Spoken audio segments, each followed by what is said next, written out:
Shalom Bapak Ibu dan Saudara kasih dalam Tuhan. Pagi ini kita siap memuji memuliakan nama Tuhan. Kita siap memuliakan karena Tuhan adalah Allah yang layak kita tinggikan. Haleluya. Sebelum kita memulaikan ibadah kita pada pagi hari ini, terlebih dahulu kita akan berdoa. Bersama-sama kita akan berdoa. Segala puji, hormat, kemuliaan, keagungan hanya bagi Tuhan. Pagi ini Tuhan kami siap memuji memuliakan Engkau. Kami siap membawa hidup kami, penyembahan kami ke dalam tangan kuasa-Mu. Urapi jemaat-Mu, urapi kami semua. Bawa kami lebih lagi masuk di dalam hadirat-Mu. Terima kasih Tuhan Yesus, kami siap memulaikan ibadah pada saat pagi hari ini. Hanya di dalam nama Yesus. Terima kasih Tuhan. Amin. Kami memuji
tidak ada perlindungan yang kuat Tidak ada perlindungan yang sama seperti di dalam Tuhan kita Yesus Kristus. Sehingga kita mampu melewati badai kehidupan ini. Karena Tuhan menguatkan dalam setiap kehidupan kita. Haleluya. Aku ingin selalu berada di hadirat-Mu.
Kita mempunyai Allah yang dahsyat, Allah yang besar, Allah yang kuat, Allah yang perkasa.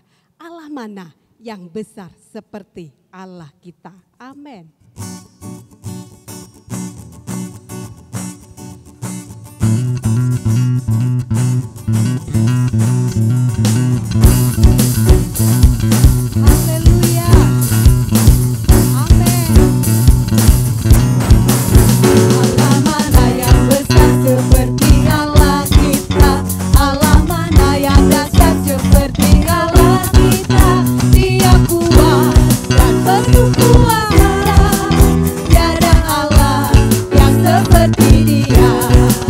Dia puaskan jiwa yang dahaga dan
Sebentar kita akan mendengarkan firman Tuhan.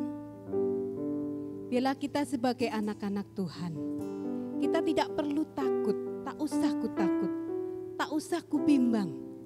Karena Tuhan selalu ada bersama-sama dengan kita. Tuhan memampukan kita di dalam setiap perjuangan kita. Karena Allah kita adalah Allah El Shaddai, Allah Maha Kuasa. Haleluya Yesus. Haleluya Tuhan. Amin Tuhan.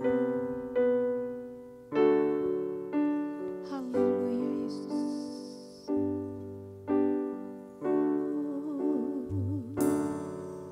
El Shaddai, El Shaddai,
menjadi pengakuan kami kepada Tuhan bahwa tidak ada Allah lain yang besar, yang dahsyat, yang kuat selain daripada Yesus yang menjadi kekuatan kami.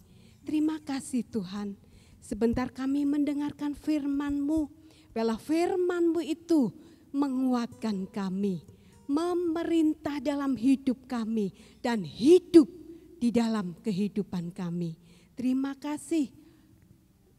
Kami akan sambut firman-Mu di dalam nama Yesus. Kami sudah berdoa. Haleluya.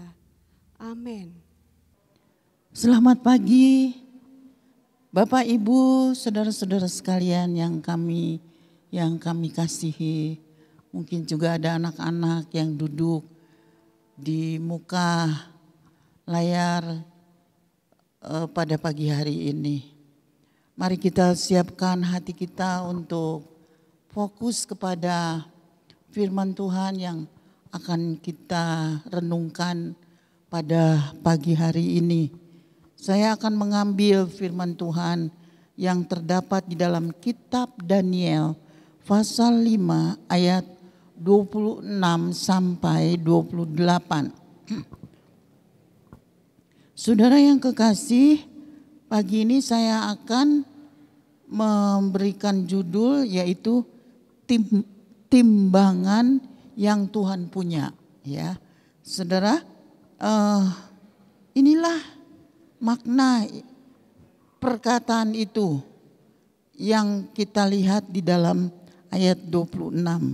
Mari kita akan lihat sebentar saudara. Dan inilah makna perkataan itu. Mene, masa pemerintahan Tuanku dihitung oleh Allah dan telah diakhiri. Tekel, Tuanku ditimbang dengan neraca dan didapati terlalu ringan.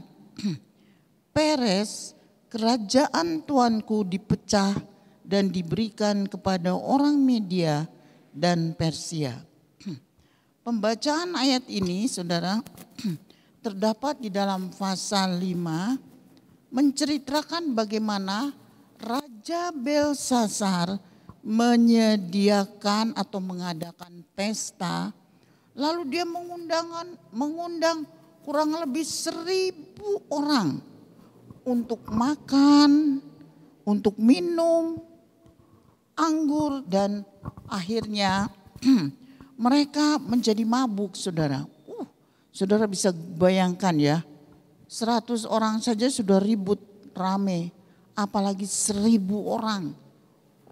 Raja berpesta pora. Saudara makan, minum, dan bermabuk-mabuk. Bukan saja itu, dia menyuruh mengambil perkakas dari emas, perak yang telah diambil oleh ayahnya Nebukadnezar dari bait suci. Saudara, yang dipakai itu adalah perkakas yang diambil dari bait suci. Saudara, bait suci itu adalah tempat yang sakral, yang kudus, yang tidak bisa dipakai sembarangan orang. Bukan tempat makan minum, tetapi itu adalah sesuatu yang sudah dikuduskan ketika Musa membuat tabernakel atau bait suci saudara. Itu dikhususkan, orang-orangnya dikhususkan dan tidak sembarang orang bisa memegang perkakas atau alat-alat yang ada di bait suci. Tetapi saudara, oleh Belsasar alat-alat itu dipakai untuk pesta pora bersama dengan gundik-gundiknya dan istri-istri mereka. Lalu bukan saja itu saudara, mereka menyembah berhala yang dibuat dari emas, dari perak, dari tembaga, dari besi, dari kayu, dari batu. Saudara bisa bayangkan seperti dan model seperti apa.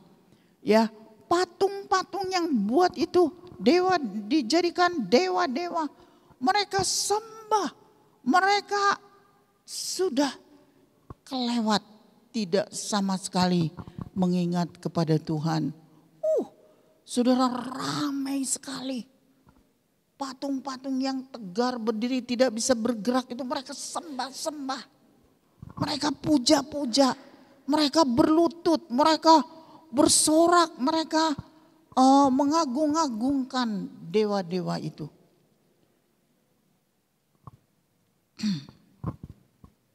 Ketika bapaknya Belsasar memerintah di Babilonia pada waktu itu, saudara, telah mendapat pelajaran karena kesombongan. Raja Belsasar tidak mau mencontoh bahwa bapaknya pernah oleh Allah direndahkan serendah-rendahnya. Dia dibawa oleh Allah ke hutan belantara dan di sana dia hidup tanpa siapapun. Makanannya dari rumput, saudara, kukunya menjadi panjang, rambutnya menjadi panjang.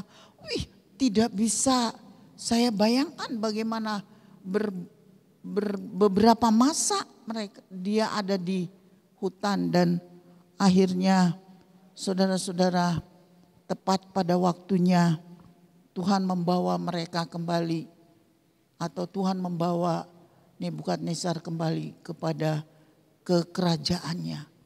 Setelah tiba di dalam kerajaan, dia mulai menyembah. Dia tahu bahwa yang harus disembah itu adalah Tuhan pencipta langit dan bumi. Tuhan yang harus diagungkan, ditinggikan. Tetapi oleh Belsasar itu tidak menjadi sebuah pelajaran, saudara. Dalam cerita Belsasar, saudara, ini kita melihat bahwa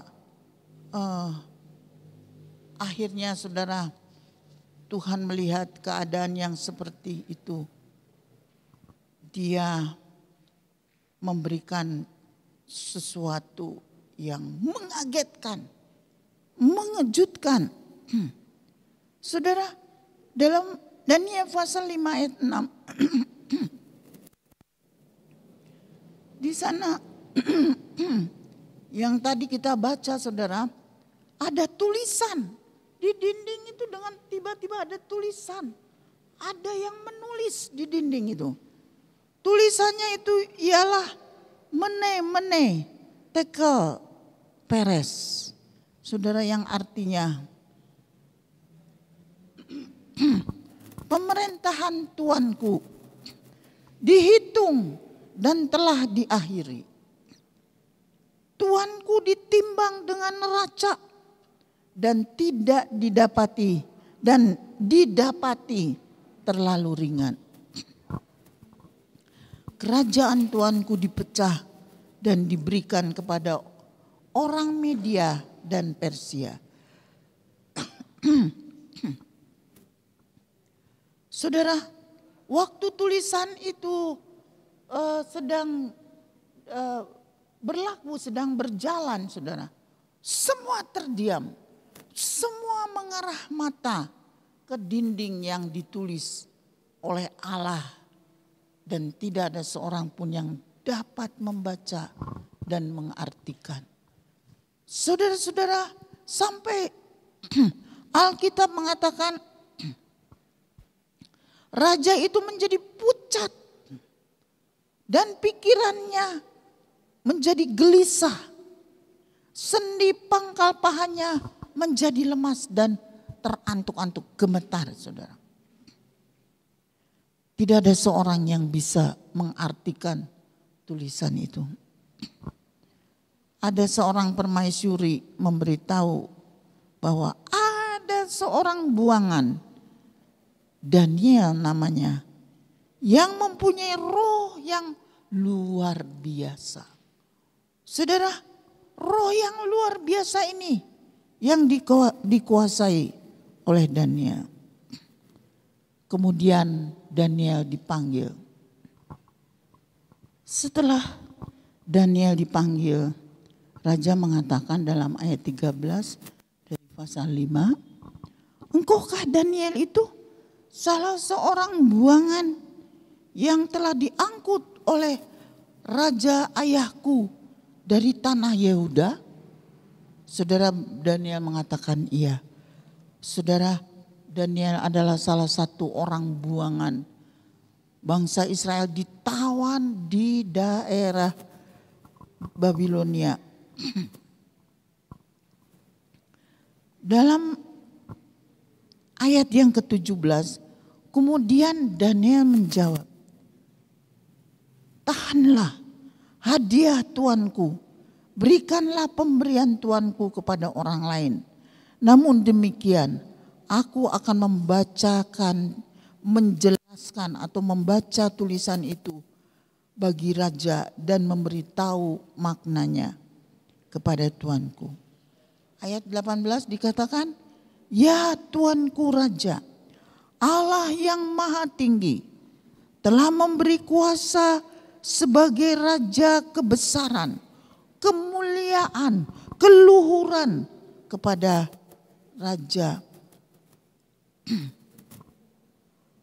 Lalu dikatakan lagi saudara, timbangan dari Raja Belsasar itu didapati sangat ringan.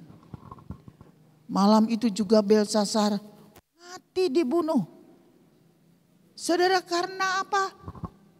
Sudah ditimbang. Raja Belsasar itu timbangannya ringan. Jadi saudara-saudara, bagaimana di hadapan Tuhan dosa yang dibuat oleh Belsasar itu, saudara, membuat timbangannya menjadi ringan. Dan akhirnya dikatakan pada malam itu juga saudara, kerajaan dari tuanku Raja Belsasar itu terpecah. Kemudian diambil oleh orang Media dan Persia. Dan berakhirlah saudara-saudara kekuasaan dari Raja Belsasar. Dan malam itu juga ia dibunuh. Saudara, marilah kita simak dosa apa yang dibuat oleh Belsasar. Yang pertama, ia memakai perkakas yang ada di bait suci Allah. Sebenarnya perkakas itu sangat dihargai oleh para nabi. Sangat dihargai oleh mereka-mereka yang sering melayani para imam, yang sering melayani di kemah suci. Saudara, perkakas-perkakas itu, saudara-saudara, mereka sangat menghormati. Inilah tandanya saudara, bahwa sesungguhnya Allah di dalam Alkitab ada pengertian tentang perkakas itu. Nanti kita akan lihat saudara. Kemudian kesalahan atau dosa yang besar yang dilakukan oleh Raja Belsasar ialah menyembah patung-patung, menyembah berhala. Yang tadi kita baca dari emas, besi, perak, tembaga, batu dan kayu dan sebagainya. Saudara, begitu banyak sekali. Sekian ratusan orang, ribu. Saudara, mereka semua bertelut, ada yang mengangkat tangan, yang berbicara, yang bersuara, yang berteriak. Mereka sembah patung yang tidak bisa berbuat apa-apa. Dia menyepelekan firman Tuhan. Selanjutnya, ia berpesta pora dan bermabuk-mabukan. Saudara, mabuk itu adalah pangkal daripada kejahatan, kenajisan yang membuat manusia menjadi kotor. Saya pernah saudara melihat orang, atau saya pernah dititipkan orang yang menitipkan orang itu saudara tinggal bersama-sama dengan kami, dia saudara-saudara sering dikirimi uang. Kalau uang datang, dia pergi dengan perlente, pakaian rapi. Saudara, kemudian dia pergi ke Surabaya. Tetapi setelah pulang dari Surabaya, saudara, 3-4 hari kemudian 5 hari, dia pulang dengan pakaian yang jadi kotor. Lalu membawa botol yang kosong. Saudara, mukanya merah, wajahnya, rambutnya tidak karuan. Oh begitu, saudara, mabuk itu membawa manusia akan menjadi lupa. Demikian terjadi, saudara. Waktu Belsasar, saudara, bermabuk-mabukan, mereka berbuat saya tidak mengerti seperti apa. Yang jelas ada gundik-gundik, ada istri-istri mereka, pemuda-pemudi, semua saja saya tidak tahu mereka berbuat apa. Dan berikut kita bisa membaca bahwa Raja Nebukadnezar itu sangat sombong. Allah melawan orang yang sombong. Malam itu juga, saudara, malam itu juga Belsasar mati dibunuh. Dengan cerita dari Belsasar ini, saudara, maka saya mengambil di Perjanjian Baru ada sebuah persamaan yang terjadi di Perjanjian Baru. Bagaimana kehidupan gereja di jemaat Korintus. Mari kita akan lihat di 2 Korintus pasal 6. 2 Korintus pasal 6, saudara. Di situ dituliskan bagian ayat yang ke-11. Demikian bunyinya. Jangan ada lagi noda kekafiran. Hai orang Korintus, kami telah berbicara terus terang kepada kamu. Hati kami terbuka lebar bagi kamu. Dan bagi kamu ada tempat yang luas dalam hati kami. Tetapi bagi kami hanya tersedia tempat yang sempit di dalam hati kamu. Maka sekarang supaya timbal balik, aku berkata seperti kepada anak-anakku. Bukalah hati kamu selebar-lebarnya. Saudara, jemaat Korintus adalah jemaat yang sulit untuk diberitahu di dalam pasal 6 ayat 11 ini. Rasul Paulus terbuka lebar, ingin mencurahkan hati, ingin memberitahu, ingin supaya jemaat Korintus bisa menerima apa yang dikatakan Paulus. Lalu Paulus berkata, mungkin kamu hanya sempit bisa menerima apa yang aku katakan. Saudara, ada kata-kata bijak yang berkata demikian. Keterbukaan adalah awal dari pemulihan. Dalam ayat yang berikutnya dikatakan, saudara, ayat yang ke-14, janganlah kamu merupakan pasangan yang tidak seimbang dengan orang-orang yang tak percaya. Janganlah kamu merupakan pasangan yang tidak seimbang dengan orang-orang yang tidak percaya. Seumpama neraca, saudara, atau timbangan itu bisa, itu kalau diberi batu timbangan maka akan terjadi berat yang mana? Ya, saudara, katanya jangan kamu merupakan pasangan yang tidak seimbang. Jadi kalau umpama suami istri seimbang itu di kanan sama berat dan di kiri, ya. Kalau diberi batu timbangan akan terjadi berat yang mana? Korintus ini mengatakan, janganlah kamu merupakan pasangan yang tidak seimbang dengan orang yang tidak percaya. Saudara, suatu saat Ayub mengaku bahwa ia itu tidak bersalah.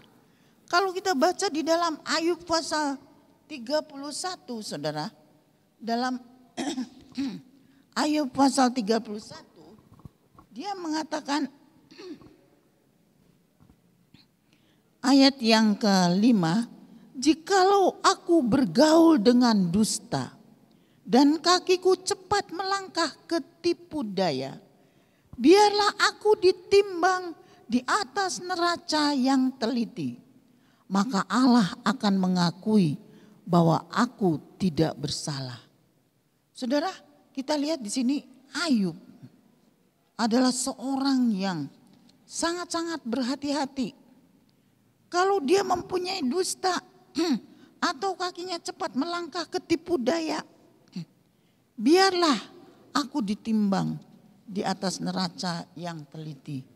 Maka Allah akan mengetahui bahwa aku tidak bersalah.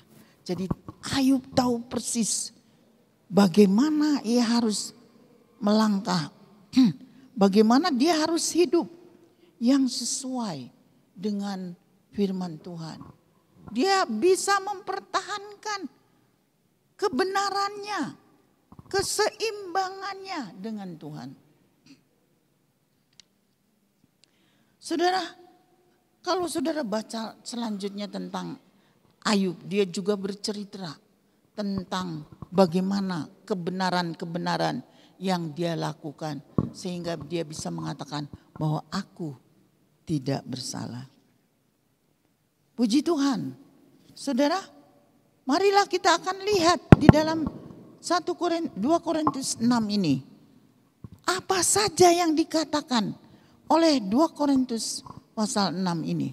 Dikatakan, persamaan apakah yang terdapat antara kebenaran dan kedurhakaan? Persamaan apakah antara kebenaran dan kedurhakaan? Kalau itu merupakan timbangan, silakan saudara berpikir. Kedurhakaan apa yang sedang terjadi dalam kehidupan saudara? Atau kebenaran apa yang saudara sedang lakukan? Jadi kita akan melihat saudara, mana yang lebih berat. Coba saudara pikirkan, ketika Belsasar, saudara dia mengambil perkakas-perkakas dari bait Allah. Itu adalah alat-alat yang sudah disucikan. Tapi dia pakai untuk kedurhakaan. Berarti dia lebih berat.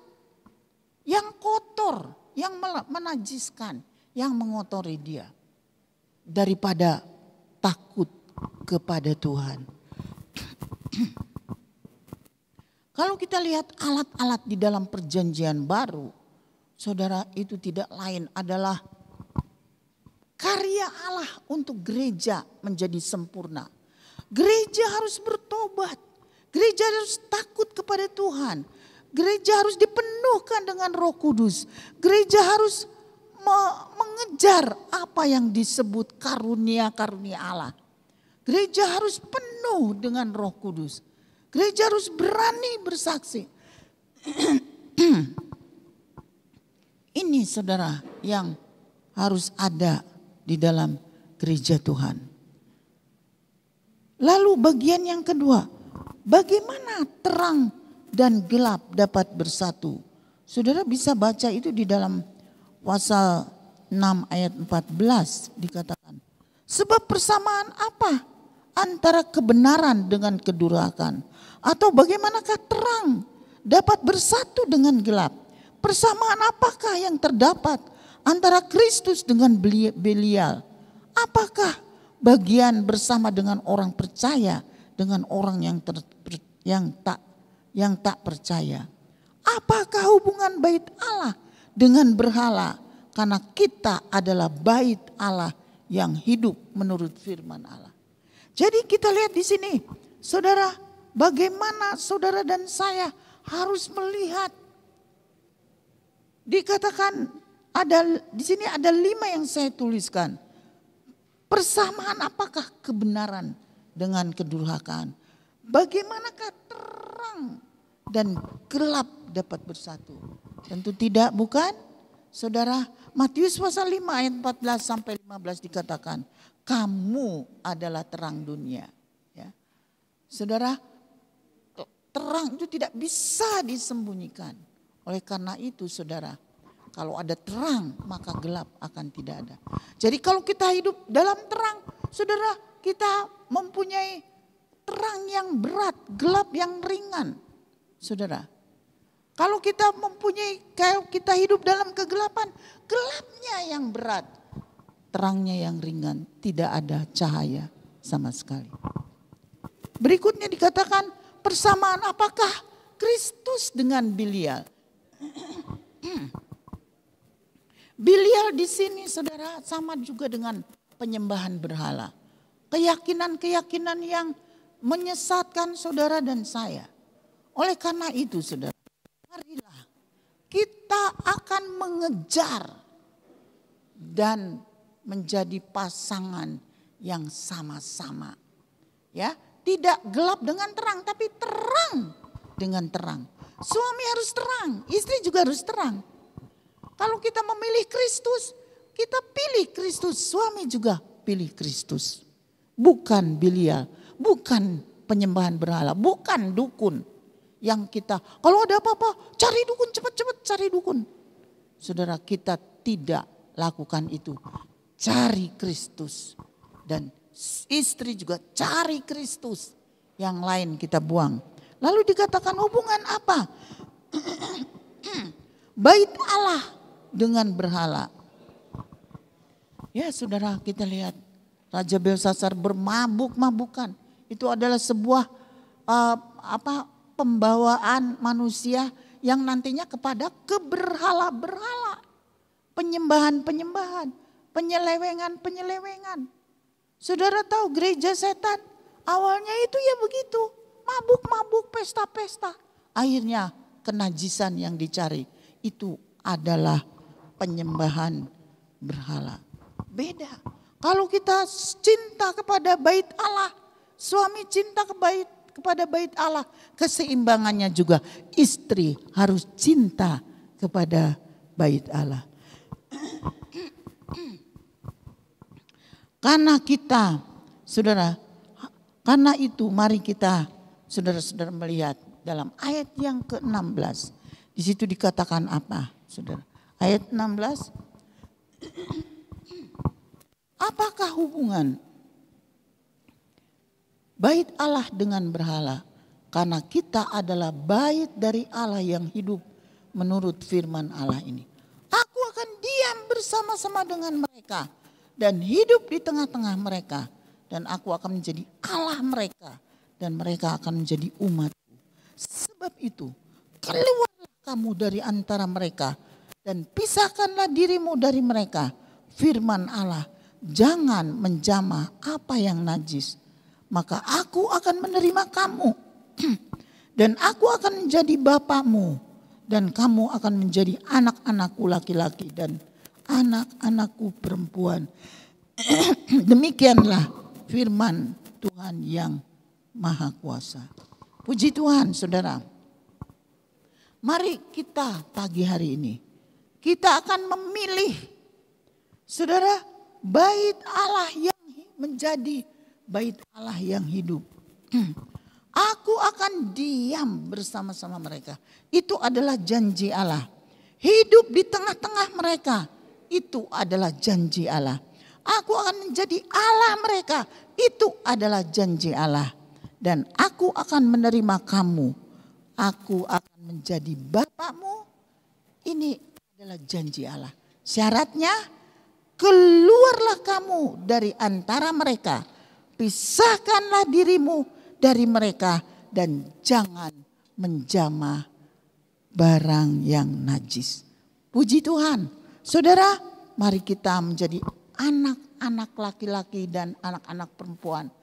Jadi umat Allah yang luar biasa dikasih oleh Tuhan. Haleluya. Inilah renungan yang dapat saya berikan kepada saudara.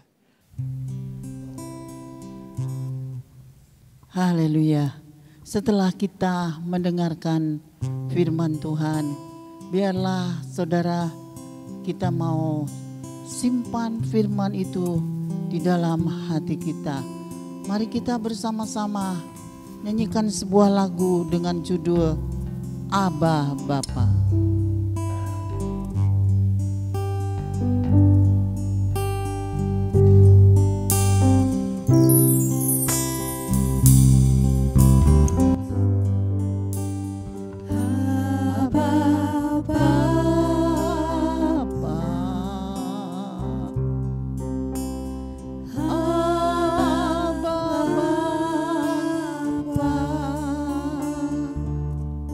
Segalanya bagiku, segalanya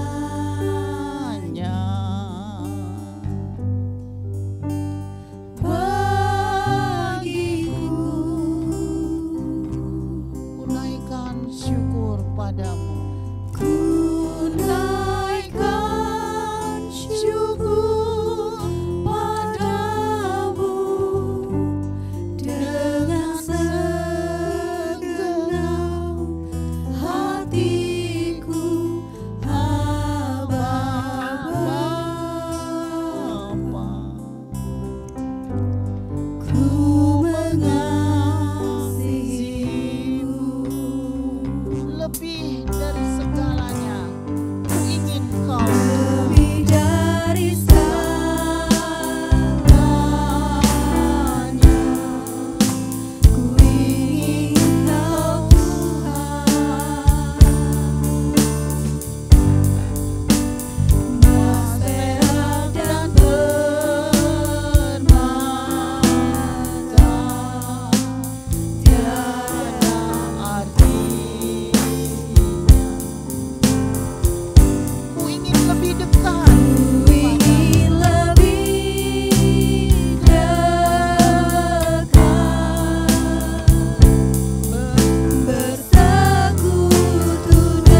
pagi hari ini.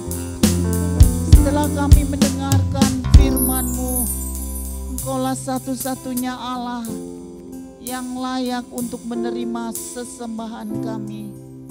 Engkaulah Sang Pencipta, Engkau yang layak dipuji, Engkau yang layak ditinggikan, diagungkan Tuhan. Tidak ada lain di dalam dunia ini yang kami rindukan kecuali Engkau Tuhan. Marilah pada pagi hari ini memberkati kami Tuhan, senantiasa dengan kedekatan hati kepadamu Tuhan. Semakin dunia ini bergelora, tidak memberikan jaminan kepada kami.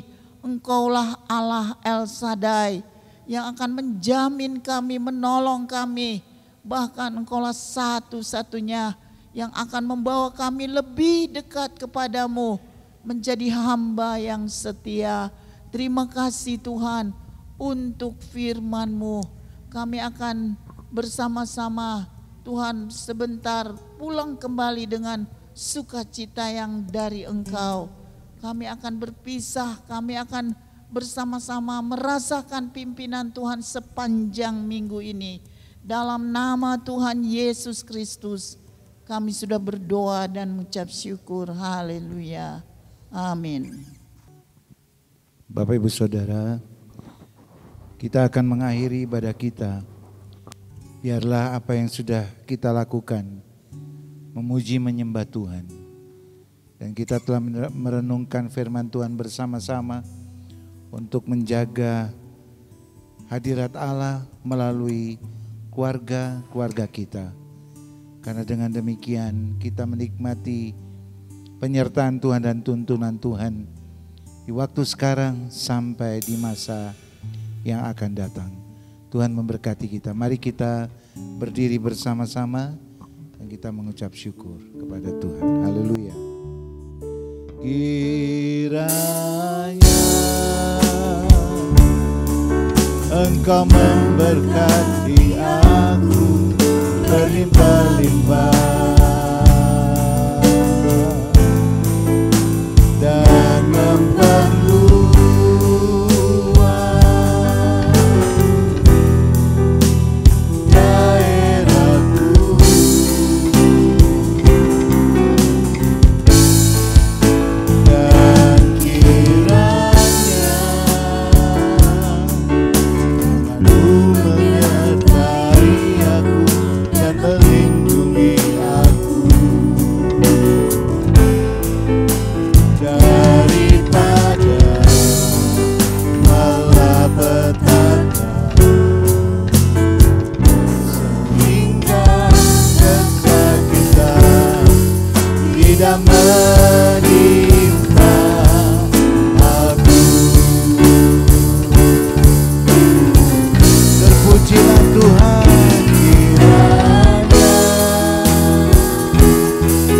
Engkau memberkati aku berlimpah-limpah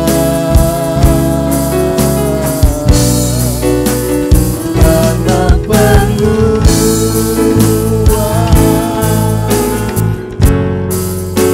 daerahku,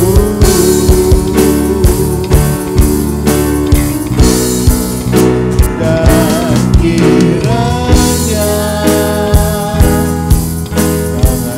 menyertai aku dan melindungi aku daripada malapetaka, sehingga kesakitan tidak menimpa aku. Tuhan memberkati dan mendengar doaku.